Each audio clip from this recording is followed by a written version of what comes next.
नमस्ते दोस्तों, मेरे सुनो गवर्नमेंट चैनल में आपका स्वागत है।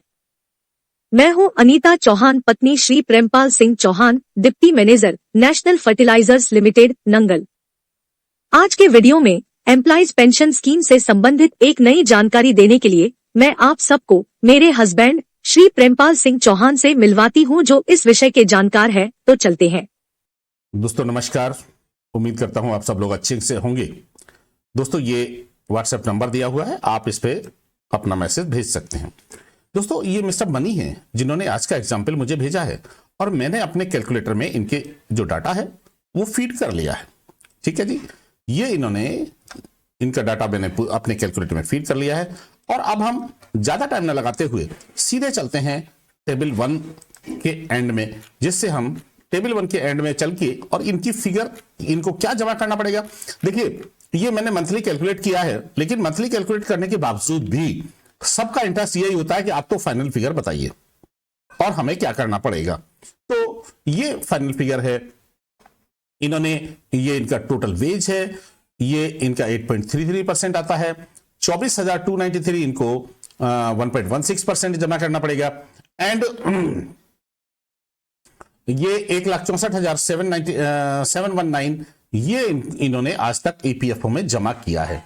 4,27,679 ये इनको प्रिंसिपल अमाउंट जमा करना है विद इंटरेस्ट। 24 जून तक इनको 11,47,643 ये अमाउंट इनको जमा करना है। ये इनके दोस्तों लास्ट मंथ की सैलरी है 74,828। ओके, अब इसमें एक इंपॉर्टेंट बात मैं बताना भूल गया, ये इन्होंने इनके एम्प्लॉयर ने 1,76,522 रुपए जमा किए हुए हैं, जबकि इनके बनते हैं केवल 1,64,000। यानी इनके एम्प्लॉयर ने, आप देखिए कितना बड़ा अमाउंट ज्यादा जमा किया हुआ है।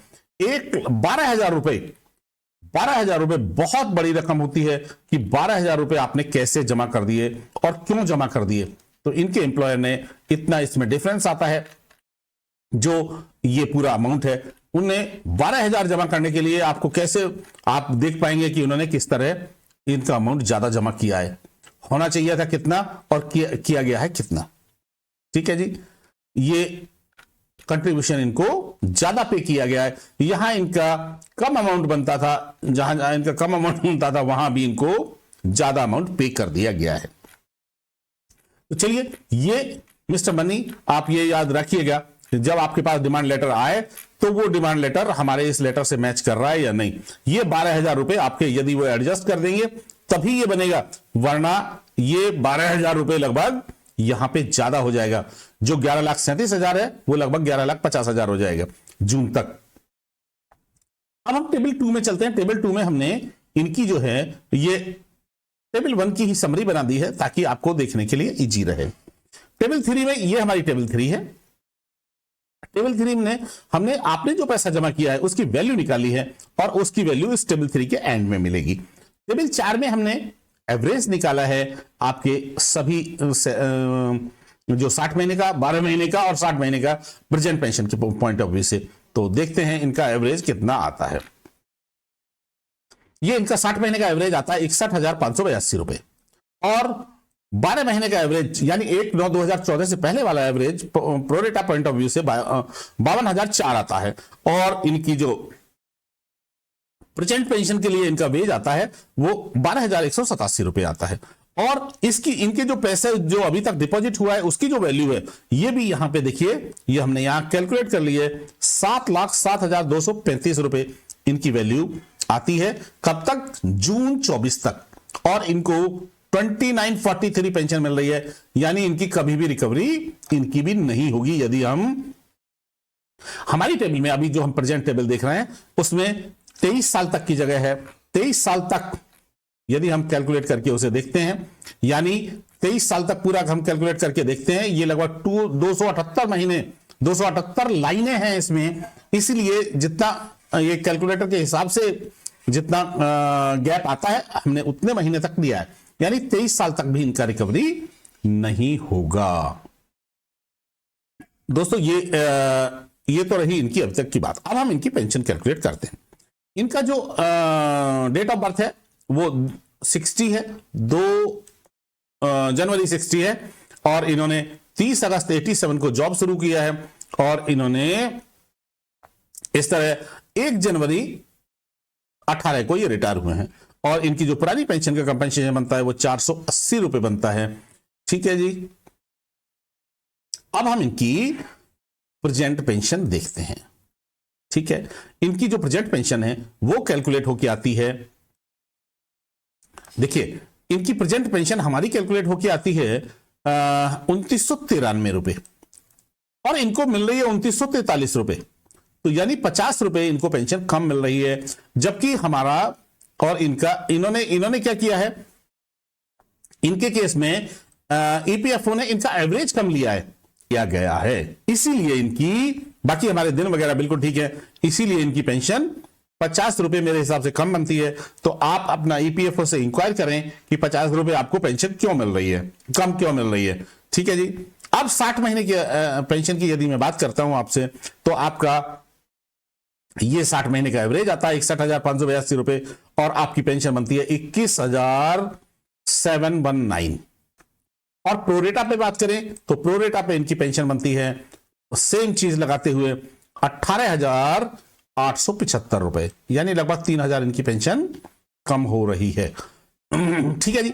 अब जो 14/2 को सर्कुलेशन में आया है उसके हिसाब से भी प्रोरेटा 4 हमने कैलकुलेट कर दिया है। ये प्रोरेटा 4 में भी इनकी पेंशन बनती है 19,314, यानी इनको लगभग 439 रुपीज का, यदि अभी 14 फरवरी वाला सर्कुलर इनके मेल इनके लिए लागू होता है, जो कि मद्रास द्वारा जारी किया गया है, कोयम्बटूर द्वारा जारी किया गया है, यदि वो लागू होता है तो इनकी पेंशन 439 रुपीज बढ़ जाएगी। ठीक है जी। अब हम चलते हैं, अब हमने इनके ही ये पेंशन का एरियर कैलकुलेट किया है। पेंशन का एरियर हमें एंड में पता लगेगा कि कितना बनता है। ये हमने इनकी पेंशन का एरियर, चूंकि ये 2018 में रिटायर हुए, तो 18 से लेके और 24 तक, जून 24 तक का एरियर हमने कैलकुलेट किया है। तो ये 14 लाख और 12 लाख दोनों केसेस में बनता है, और 2,29,000 ये इनके प्रेजेंट वाले केस में बनता है। अब देखते हैं इनकी रिकवरी कब तक होगी, जिसकी हमारी जो टेबल 8 है उसमें ये सारी समरी दी गई है। टेबल 8 में के अनुसार में देखिए, 11,37,000 रुपए इनको लगभग इंटरेस्ट जमा करने हैं, और 7 लाख इनके पैसे की वैल्यू होती है, 7,07,235 रुपए, दोनों मिला के हो गया 18,44,000, यानी 18,44,000 टोटल अमाउंट आपका, एक एक पैसे को यदि जोड़ लिया जाए तो आपका ईपीएफओ में जमा होगा। ये पैसा जमा करने के बाद 7 लाख तो आप ऑलरेडी जमा है आपके विद इंटरेस्ट। अब आपकी रिकवरी कैसे होगी? देखिए, जून 2024 तक आपकी जो प्रेजेंट पेंशन मिल रही है वो 2,29,000 का आपको एरियर मिल जाएगा। अब 18 से लेकर 2024 तक का आपको इन दोनों का जो डिफरेंस होगा, हायर पेंशन और प्रेजेंट पेंशन का, वो डिफरेंस का एरियर मिलेगा। वो एरियर भी आपका 14,63,922 रुपए होता है, और प्रोरेटा केस में ये 12,42,000 होता है। तो दोनों ही केसेस में यदि हम देखें आपको, यानी टोटल पैसा कितना ले चुके हैं ये 16,93,381, और प्रोरेटा के केस में 14,71,000। और इनकी जो पेंशन, जो इनका अमाउंट बचता है आज की डेट में क्लेम करने के लिए, यदि हायर पेंशन लागू होती है, तो दोनों केसेस में 60 महीने के केस में लगभग 1,51,000 और 3,73,000 प्रोरेटा के केस में, ये इनका एवरेज बनता है। और यदि हम इनकी रिकवरी की बात करें तो लगभग 7 महीने में 60 महीने वाली रिकवरी हो जाती है, विद इंटरेस्ट भी 7 महीने में ही, क्योंकि इंटरेस्ट बहुत ज्यादा नहीं हो रहा है, 7 महीने का इंटरेस्ट कम होता है, वो जो डिफरेंस आ रहा है कैलकुलेशन में वही हो जाएगा। और लगभग 19 महीने में, 20 महीने मान लीजिए, 20 महीने में इनकी रिकवरी, यदि प्रोरेटा लागू होता तो भी 20 महीने में इनकी रिकवरी हो जाएगी। 20 महीने यानी 2026 तक।